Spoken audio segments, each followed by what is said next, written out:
Well, good afternoon, everyone. James Lamb from the Small Business and Transportation Coalition coming at you on August 30th, 2025. It's Saturday afternoon, and I just got off the show with Rob Astorino on Newsmax, and we just told the nation what's going on in the trucking industry. So I figured I'd do a little bit more in-depth program now here on Facebook Live, just to make sure we get all the information that we're looking to get out to you folks in the industry, as well as anyone in the public that may wish to tune in. So as I said to Rob a few moments ago, we do a lot of analysis in terms of the data in trucking. And so one of the things that we've looked at within the last week or so, especially after this August 12th fatality involving this truck driver, the U-turn trucker, I guess we could call him, Mr. Singh, on August 12th. We've looked at some data. I want to share that data with you and make sure everyone is clear on what's going on in the trucking industry right now. The data that's available goes back to, most recent data is basically from 2023. That's what the government has compiled. And when I say government, I mean US DOT, and specifically the National Highway Traffic Safety Administration, NHTSA, within Department of Transportation. And so if we go back, we'll really go back 12 years, right? Because we're going to look at a 10-year period from 2013 to 2023. If we look at what's been going on in terms of accidents, and by the way, I didn't get to say this to Rob and the folks on Newsmax, but there was a change in 2016 by NHTSA in terms of what constitutes a large truck. They dropped a pickup truck that had a trailer attached to it, and that was no longer, from that point forward, considered to be a large truck. So the data that I'm going to give you show things have gotten bad, but man, they're probably worse if we go back to the 2013 standard of what a large truck is. So let me give you the data. Here are the stats. So in 2013, there were 73,000 large truck accidents that involved an accident, or I should say involved an injury, an actual person that was harmed. And fast forward to 2023, 114,552. That's a 57% increase when it comes to the large truck accidents where there was an injury for that 10-year period. 57%. And if we look of those, how many people died, how many fatalities there were, we look at the stat from 2013, it was 3,921. And then in 2023, 5,375. That's a 37% increase. 37% more deaths as of the most recent data of 2023 than 2013. Something's going on in this industry that has caused this. And we, of course, we're interested to know, what that is and what that problem really entails, and how we as an industry and, working in partnership with government and safety advocates and the folks that represent, victims of these accidents, including Melissa, Connor's mom, that we're working very closely with, Curry, her attorney. We're all getting together on this issue, and we're all trying to figure out what's going on, what is the cause, and what solution might we be able to offer, to the government to implement to fix this problem. And by the way, of those fatalities, one thing that's constant across the board is the trucker or an occupant of the truck dies in those fatalities about 17% of the time. So the rest of those deaths are all either occupants of other vehicles, and that's at about 70%, or they're pedestrians, construction, workers, DOT workers, folks like that are on the highway that just happen to get caught up in the accident. So most of the time, it's not the occupant of the truck, but it's someone else that driver has affected, and it's not always the driver's fault. Sometimes it's somebody else's fault, and the driver just got caught up, in the accident. So we're not here to blame the trucker or the trucking industry for any of these stats. We're just trying to figure out what's causing more incidents, more accidents, more fatalities, and how can we fix it. And so that's the whole idea, behind what we're doing with Connor's Law. Connor's Law is something that the SBTC put together. We went to the family of Connor and we said, hey, can we do this under, Connor's name? And they graciously, accepted that offer, and that bill is currently in the House, thanks to a Republican Congressman, Mr. Taylor, out of Ohio.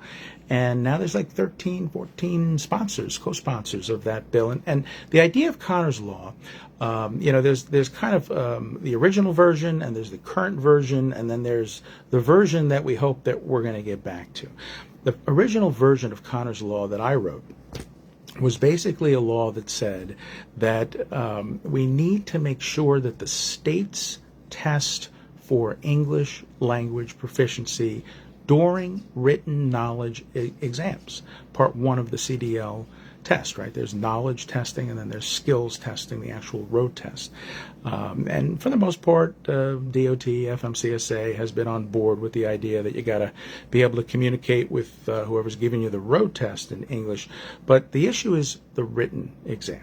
And what we're dealing with right now is a situation where breaking news out of Jacksonville, Florida, and quite frankly, we've known about this situation since April, and we've been sharing that data that we have.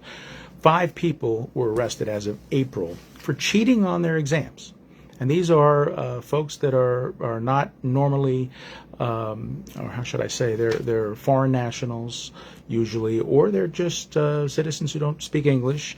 And what they've done is they've created in Jacksonville a organized scam or fraud, and it entails cutting a hole in your T-shirt, going in and taking the exam on a laptop, and you don't speak or read or understand English, but somebody that's connected to an earpiece that has the view of the test from the camera in the cell phone that's hidden underneath the test taker's shirt. Those people do understand English, and what they're doing is then they're telling them this is the question, and I don't know if they're telling them the answer or not, but ultimately they're helping them read the exam in English because they can't, and so it's cheating. And 5 people were arrested as of April, and we told the Jacksonville media about that, and they've been investigating with the police ever since. And now there's another 3, so there's a total of 8 that are currently charged. One was actually convicted already recently, and so there's a scam going on, and it's not just in Florida, it's not just in Jacksonville, it's all over the state, it's all over the country. There are these people that are doing this, and what they're doing is they're defrauding the state and they're defrauding the federal government, and they need to be prosecuted. So that the Connor's Law idea really had 2 parts to it. One is, let's make sure that the states test in in actual English, or at least there be some part of the test, if it's offered in a different language, that does test for English, so an appendix, a supplement, something like that. Right now, across the country, 21 states offer the exam in a language other than English, with the rest of them only offering it in English. And, this is about testing for knowledge about trucking, whether you should have a CDL. But part of the test, we've said for 3 years now, should entail making sure that the driver does understand English to the point where he can be proficient and communicate with members of the public and law enforcement and read the signs. And that's really what this is about, reading the signs. Signs like slow down, accident ahead, which was the case with Connor. The driver didn't speak English, he didn't understand English, he couldn't read that sign. Other things may have been going on, cruise control set, driving for 25 hours, fatigue. But the fact is that there was a sign 6 miles before the actual point of impact, and it said, slow down, there's an accident ahead. And for whatever reason, this guy didn't see it, didn't read it, couldn't read it. In the end, during the trial, that was a civil case. It was a $1 billion award you may have heard about a few years back. It was shown that he didn't speak or understand English. And so Connor's Law would say, number one, that the states, when they test for CDL, English proficiency, when they test for knowledge, they should be able to test for, or they should have to test for English proficiency. And part two is, of course, if somebody slips through the cracks and they're found to be driving a 80,000-pound semi going 65, 70 miles an hour on the interstate filled with diesel fuel right next to, your family, my family, or a school bus filled with children, they don't speak English, they should be taken out of service. And we asked the last administration, the Biden administration, Secretary Pete, we asked them to do that. We asked them to do that 3 years ago, and they didn't. And once the new president took over, President Trump round two, and Secretary Duffy was appointed, we went back to those folks, like at the end of January, early February, and we said, thank God, you folks are now, running the show here, because we think you're going to help us out with this. And they did. Not only did the secretary step up, he went to the President of the United States, and the President of the United States, President Trump, what he did was he issued an executive order, as you all know. And, we believe it's in direct result of you guys that are out there, whether it's, members of SBTC or members of ATU, the guys in Arkansas who've been yelling and screaming about this same issue, English proficiency and, non-domicile licenses and all this, foreign truckers who shouldn't have a CDL because they don't speak English or they're not citizens or legal residents. So, everybody has gotten together on this, and, it's amazing that, we did get the attention of the President of the United States. And so now we do have an out-of-service order, executive order and secretary order, and CVSA has gotten on board, and as of June 25th, people are supposed to put drivers who don't speak English out of service. So it's good that we got there, but it's only because the current president is on board with us. The next president could come through and not be on board. So that's why we need a law. And so that's what Connor's Law is about. And in the current iteration of Connor's Law, it's just about part two. It's just about putting drivers out of service if they're not proficient. There's another bill in the Senate. We sent out our version of Connor's Law to all 535 members of Congress, so House of Representatives and the United States Senate. And somebody in the Senate, we think, picked up that idea, and they did part one. And part one is the state should have to test for English proficiency. So we asked for both parts, CDL testing, English proficiency, and out of service. The House picked up out of service. The Senate is picking up CDL testing in English. And now we're saying, let's put it back together again, kind of like Humpty Dumpty, and we have to put the pieces back together, and let's get back to the original version that SBTC proposed for Connor's Law that covers both. Now, that's Connor's Law, okay? Let's look at this incident that happened on August 12th. You had a trucker, illegal immigrant since 2018 in the country, and he didn't speak English. He didn't pass the tests that FMCSA wound up giving him. Now, there's a version that Overdrive put out, the New Mexico tape that shows some mumbling going on. We don't know what the heck they're saying to each other, if they understand each other. Nobody can really tell. And then at the very end, there's a little exchange. And it's kind of like, if you've ever gotten a traffic ticket, whether you're driving a truck or whether you're driving a sedan, what happens at the end. You're getting a ticket and there's going to be points on your license. And so anybody, whether they really understand English or not, is going to be able to say, how long will this go on my license or something like that. Anybody has the ability to come up with the basics. But when it comes to road sign tests, this guy failed the FMCSA proficiency test big time. So we're pretty confident, no matter what these people are saying in some of these trucking publications, the guy didn't speak English. We believe the DOT. We believe the FMCSA. And he's not a legal immigrant. And, I'm getting so much criticism on Twitter from some people that just don't like SBTC, and it has to do with really broker transparency. These are the guys that hate us for saying there should be broker transparency enforced. It's mostly on the big broker side. It's the big brokers. It's their trade association that I've been fighting with over this kind of stuff for 15 years. It's the companies that, work with those big brokers like the DAT, Canadamo kind of guys. And, these guys are out there and they say, you're a racist and a xenophobe. I had to actually look that up. I didn't know what that was. And, they basically make all these accusations. Look, this is not about white supremacy or racism or, superiority of language. There's a rule.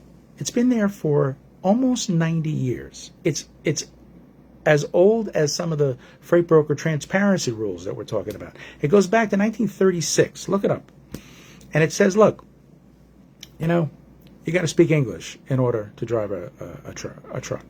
And that's because all our road signs are in English. And it's just the common sense and common wisdom. Am I a racist? Please. Am I, a xenophobe, fear of immigrants? We have no problems with immigrants. Immigrants that come to this country, it's part of the American dream. If you come here legally, Statue of Liberty, lady, is still in the harbor there. And it still means, what we've always intended for it to mean. You're welcome to come here. Give me your huddled masses yearning to breathe free. But you got to come legally. You got to come the right way. You don't cross the border from Mexico to the United States and sneak in and not pay taxes and all that kind of stuff and then, apply for benefits from some of these woke states. That's not the way we do things in America. We do things by the book. We have laws and rules and regulations. And, quite frankly, 10 years ago, I started a family with an immigrant. My daughter is half Ukrainian. So I don't want to hear Canadamo and these nut jobs on Freight X, whatever they call themselves. Lamb is a racist and a xenophobe. I've had enough dating in my life that there were a number of African American young ladies that I dated. So ask them if I'm a racist. So anyway, the point here is that that Connor's Law is one part of this. Let me tell you what else we're doing on this issue, and you're going to see that not only is the government responding to us, but what's happening is we believe, we use language like this happens in the immediate aftermath of us doing, such and such. We believe we're having a real strong influence on this administration. I'm going to tell you why. January, February, we said we need to start talking about English language proficiency. We need to face the fact that the Inspector General in May of 2002, that's now 23 years ago, said that FMCSA should make the states test for English. The onus being on the carrier, that's not cool. The state should do the testing. The driver has to represent himself as being English proficient under 391.11b2, but why put the onus on the carrier? The carrier should see the guy's got a driver license. Oh, you went through the driver license, process. You took the written exam, you took the skills test, and the state confirmed that you're qualified. And that includes you're over 21, and that includes that you are proficient in English. The carrier shouldn't have to do testing. A carrier, 96% or something like that. I can't remember what the stat is. 90%, 96% of motor carriers in the United States all have 10 vehicles or less, right? We're a small business industry here, folks. The big carriers, they're not as big as you think they are in the big scheme of things here. Why should some guy who owns a trucking company that has 3 trucks, him and maybe two other drivers, why should he have to try to figure out if somebody speaks English proficiently? The government should do that. That's what we've been saying all along. That's what we said back in 2022, and that's what we're saying now. And so here's what we've said, okay? There's something really wrong going on here with all these statistics showing all of these increases in over the 10-year period I just said. 57% more accidents where there's injury involving large trucks, 37% more fatalities from 2013 to 2023. There's something really wrong going on here, okay? And the problem, we believe, has to do with the fact that the big trucking companies that are out there, big trucking, right? They've been screaming about this driver shortage that we all know doesn't exist. It's just they don't treat their drivers too well. So they're going to bring in immigrants, foreign nationals. They don't care if these people came into the country during the Biden administration when there was no border, right? Open borders. They don't care. They just want to fill the seat. So that's what's happened, we believe, over the last, especially the last 4 years before President Trump came back. We believe that's clearly what's happened. And we believe that the states that are considered the liberal woke states like California, New York, Illinois, Washington State, they are just as culpable for what is going on with these accidents as are these actual drivers, whether they're cheating to get in, like the 8 that we're talking about in the Jacksonville area, or whether they're somehow slipping through the cracks. They're taking the written test in Spanish or Russian or whatever language you want to talk about, Chinese, and then somehow they convince the instructor during the skills exam that they know the English language because they looked up how do you say right and left and go and stop. I mean, it doesn't take too much to fool the instructor, right? So however they're getting in, they're here, and they shouldn't be here. And the state should not be giving out licenses to these people. Now, here's what we've done above and beyond Connor's Law. I want to go into depth about this because I didn't get a chance to really do this during the interview with Rob on Newsmax just now. Here's what's going on, okay? And again, we're not targeting people because of their culture, their ethnicity, their language. We're basically just saying it's common sense that you should be able to read road signs and know that you got to stop if there's an accident ahead. Okay? Here's what we've done. We've said, okay, in addition to dealing with these folks who really should not have these licenses, we have to look at the states. We have to look at the states that are giving out licenses to people that they shouldn't. And we started with 49 CFR 391.11 B2. We started off with with this concept of English language proficiency. And so in May 27th, it was actually, here we are, Labor Day weekend. It was the beginning of the summer. It was Memorial Day weekend. And May 27th, SBTC, under my signature, wrote to the secretary, and we petitioned for decertification of authority to issue CDLs for those states that are not in substantial compliance. And that phrase comes from the law. So there's a law, right? Now, we talk about law and then we talk about regulations, but this is an actual statute, a law, 49 USC 31312. Look it up. 49 USC 31312. That says that the secretary has a duty to prohibit the states from issuing CDLs when the secretary determines that the state is substantially in noncompliance or in substantial noncompliance. That's why you saw Secretary Duffy do what he did on Monday. You all, at 9 a.m., we all were tuned to Twitter, to the USDOT page, and we saw Secretary Duffy and the FMCSA General Counsel, Jesse Ellison, come on and basically say, listen, here's what we're going to do. We've identified there's 3 states that are the prime offenders, especially in this incident with Mr. Singh and the U-turn. And they said those states are the state of Washington, state of California, and the state of New Mexico. And Here's why they targeted those states. Number one, the state of Washington gave Mr. Singh, an illegal immigrant who is not a citizen, who is not a lawful permanent resident, who's here illegally, and they haven't kicked him out because he's got some kind of an asylum petition pending. They gave him a full-fledged CDL. And they're not allowed to do that. Secretary Duffy has posted how everybody agrees at DOT that that's not allowed. Work visa or not, you can't get a CDL when you're here illegally and you're seeking asylum. Not allowed. And then, to make matters worse, state of California gave this guy a non-domicile license. So now you got two states giving this guy a license. And then, in July, the state of New Mexico stopped this guy, and they say he passed the English language proficiency. I don't know how that can be. From the tape I saw, I'm not convinced. The part that you can hear.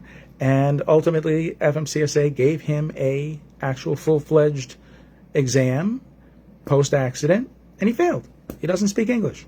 And he, like all those other guys, the other 5 in Jacksonville who have been accused of cheating and don't speak English, everybody's asking for interpreters for court.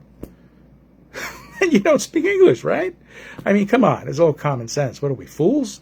I mean, this is about public safety that we're talking about here. This is not a joke, okay? And I don't find any of this funny.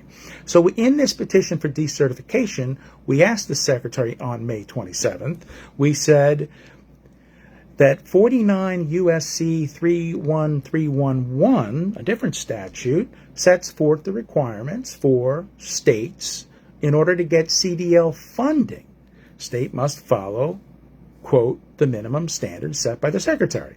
Well, guess what is one of the minimum standards? To qualify to drive a CDL or a CMT and get a CDL, you have to, in accordance with 49 CFR, now the regulations, 391.11b2, you have to be proficient in English.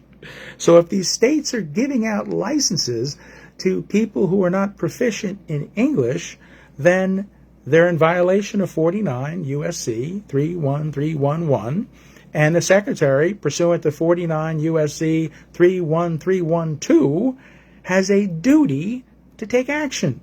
And we told the Secretary that. And guess what he did? On Monday, he took action. And he said that he's given 30 days to these 3 states to get their act together. And he means both licensing and out of service. New Mexico didn't put this guy out of service in July.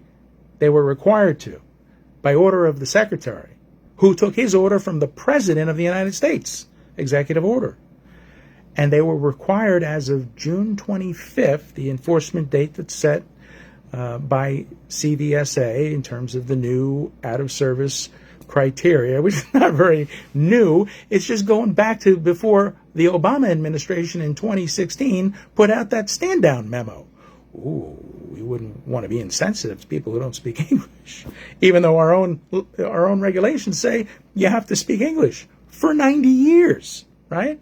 So now that's why Secretary Duffy did what he did on Monday, because we brought it to his attention in May, and we asked him to. We said, decertify these states and take their funding away. And there's something about 5% funding that they can take away under 31314 or something like that. He said, look, we're going to start doing this and some other things. This is phase 1. You got 30 days. So now let's see what happens if these states come back into, there's that word again, substantial compliance, right? Let's see if they get out of substantial non-compliance. So that's the first thing that we did. And then a few days later, we said, you know what? We gotta petition this administration like we did the Biden administration 3 years ago. And so on June 2nd, again, we petitioned for reconsideration of our original petition for rulemaking. And we said basically that the states should have to test for English. And we said, not only did we say that 3 years ago, and the Biden administration said, take a hike, But the Inspector General has been saying that and said that now 23 years ago, May of 2002. Look it up. Google CDL Standards Audit, OIG. You'll see it. The whole thing will come up. Very long report. One of the recommendations was put the onus on the states to test for English proficiency. So here we are in June 2nd, and we're basically saying that you should revise the regulation 49 CFR 383.133B3. 383.133B3. Google that. And it basically has to do with the feds under regulations currently allowing the states to test for knowledge testing, right? The first part, the written exam, in English or any other language that they want. We have said, listen, the best way to make sure somebody speaks English is give them the test in English. That's plan A. That seems to be a common sense solution to this problem. But you want to be sensitive to people who speak other languages. We get it, okay, especially in these woke states, right, who are going to be a little bit more understanding than, let's say, some of the conservative states, right? Okay, give the language in Spanish, Chinese, Russian, whatever language you want. But put something in there at the end, 10 questions, that makes sure that the person understands English. That would qualify the person to get the CDL, at least in terms of the knowledge test. Then he's got to speak English during the skills test, the road test. So that's what we've asked the Secretary now to do, to promulgate that regulation. And you're going to see in the Unified Agenda, we think, whenever that comes out, because that was due months ago, right? So it's supposed to be the spring 2025, maybe it's the fall 2025. We hope to see that they're going to take action on this. And maybe this is phase 2, right? Because Secretary Duffy said, this is phase 1 we're doing now. And there may be other phases. Okay, well, that would be a good phase, right?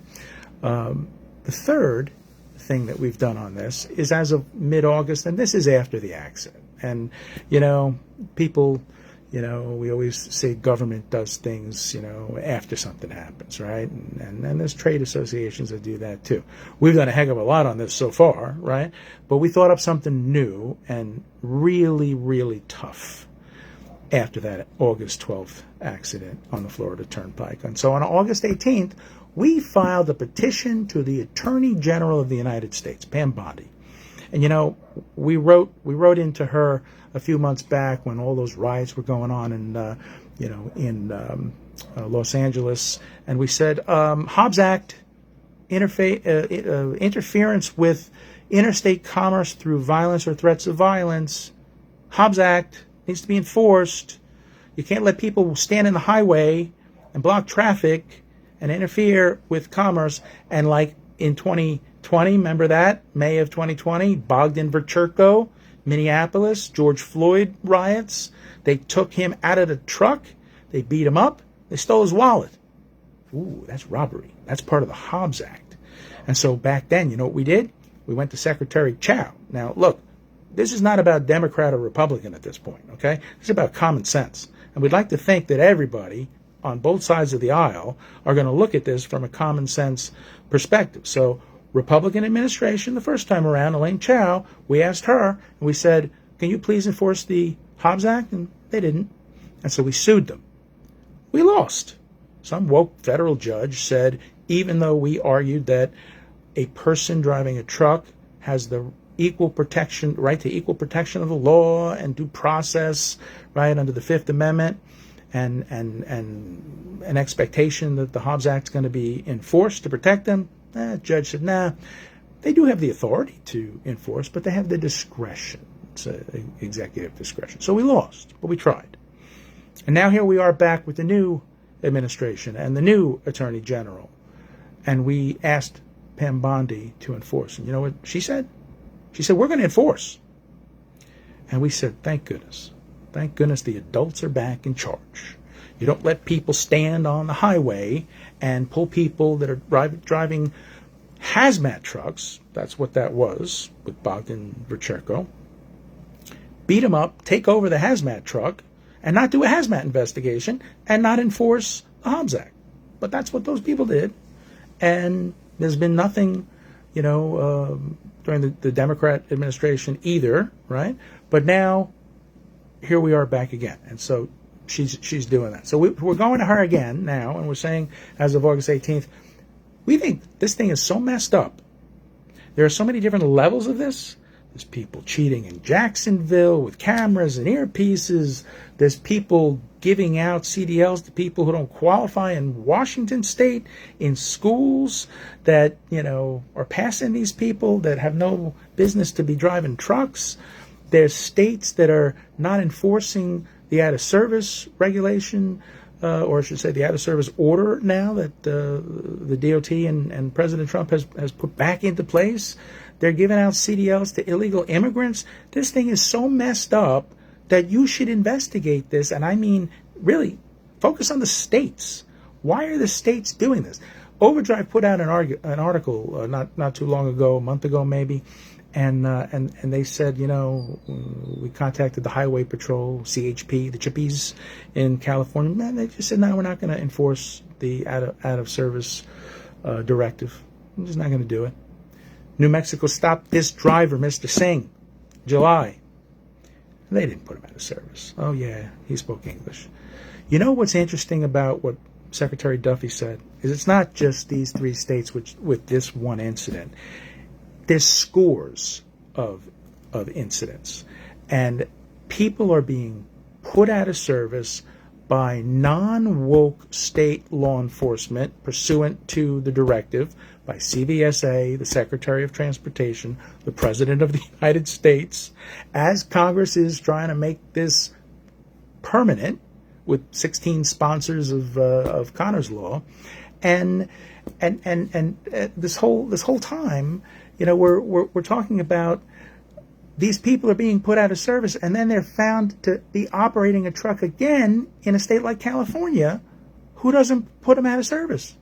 Not only do they not put them out of service, because our policy is not to put them out of service, they're not respecting the out-of-service order from the other states. I used to be a motor carrier investigator. I used to stop trucks on the New York State Thruway out of New York DOT. I used to be partnered with state troopers. We used to stop a truck. We would ask for the logbook. We'd ask for the bill of lading. We'd see where he's really going from and to, the driver. And we know that the logbook is fake. And so we'd say, okay, now give us the other logbook. And the driver, for some reason, found it funny. And they would say, okay, you got me. Here's the other one. And so we'd give them the ticket. We'd put them out of service, right? And we'd say, okay, don't drive this truck for 8 hours, right? 10 hours, 8 hours, back then. And we basically said, okay, we're going home. It's supper time. We got to get home to our wives. And we're leaving. Bye. Don't move that truck. And so we'd leave. We'd leave. The police would leave. We were regulatory investigators, not criminal. And so we'd leave and we'd laugh because we'd go 3 miles up the road and we'd hide behind the green sign, the exit sign. Us and the state trooper. There's that driver, whoever he was, who was put out of service, and he'd come flying by because he thought we were gone. Thought the coast was clear. The coast wasn't clear. And so state trooper would pull him over, and I would go up to them and say, didn't we just tell you don't move this truck for 8 hours, and here you are moving the truck? And so the trooper would say, you just violated the out-of-service order that the Department of Transportation, New York DOT, issued to you, Mr. Lamb's order, and now that's a crime in New York. And so now, not only are you not allowed to drive, now you're going to jail. That's what California and New Mexico and Washington and God knows how many other states should be doing when they get a driver and they see that driver was put out of service because he doesn't qualify to drive a truck for failure to be proficient in English. That's what they should be doing. And they're not doing that. And because they're not doing that, they're jeopardizing public safety and they're defrauding the United States government. Because you know why? The United States government says, we're going to give you funding for your CDL program, for motor carrier safety. Forget about that other program where the states tax truckers for motor carrier enforcement, right? UCR, I don't want to talk about that. UCR, right? There's a federal funding program where the government gives them the money. And so if the government says we're going to give you the money and you have to follow the rules, and the rules are you can't give out driver licenses for CDLs if people don't speak English, and you can't give it out if they're illegal aliens because they don't qualify as citizens or permanent lawful residents. And if you're not going to put people out of service when we tell you to put them out of service, and you're not going to stop them and arrest them when they're driving a commercial motor vehicle without being qualified after another state already put them out of service, then what are you doing? You're taking the money and you're defrauding the federal government. And so we've asked Attorney General Pam Bondi to look at this. And we've said, we believe this is a scheme to defraud. This is not just fraud. This is multiple predicate acts of fraud. Every time somebody gets a license that shouldn't have gotten a license from these states, that is a predicate offense. Every time they should have put somebody out of service and didn't, that's a predicate offense. Every time they should have arrested somebody that another state said, you are unqualified to drive and I'm putting you out of service, that's like permanent out of service until you learn to speak English. That's not wait 8 or 10 hours and then you can drive again. That's hours of service related out of service, right? This is your out of service period.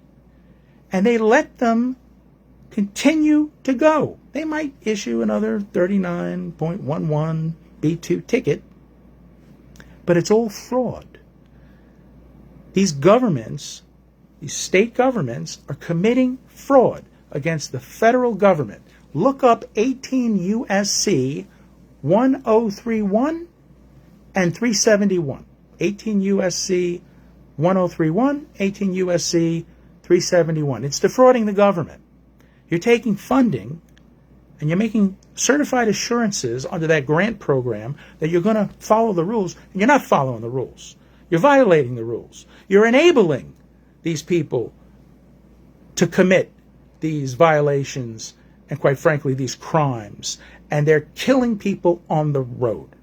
Connor is dead. These 3 people that they just released their names in Florida are dead. 5 people, Hope Transportation, Texas, are dead. Google it. It happens all the time. These are just the ones that we talk about. How many people are we not talking about? You want to know how many people we're not talking about? I just told you, in 2023, 5,375 people dead, 70% of which were occupants of other vehicles. How many of them are related to English language proficiency or illegal immigration? Frankly, none of us know. We don't know. I've been asked for those stats. Nobody has those stats. We don't know. But we do know that the influx of foreign nationals who are illegal immigrants who don't speak English is on the rise. They're cheating to get their CDLs. And we know that there's a 37% increase in general from 2013 to 2023. This is a serious public safety problem, folks. It's a serious public highway safety problem. And you're seeing people getting together now that are competing trade organizations like ATU and SBTC and OOIDA. You're seeing people who are safety advocates. We're all talking. We're about to issue a press release with a safety organization next week.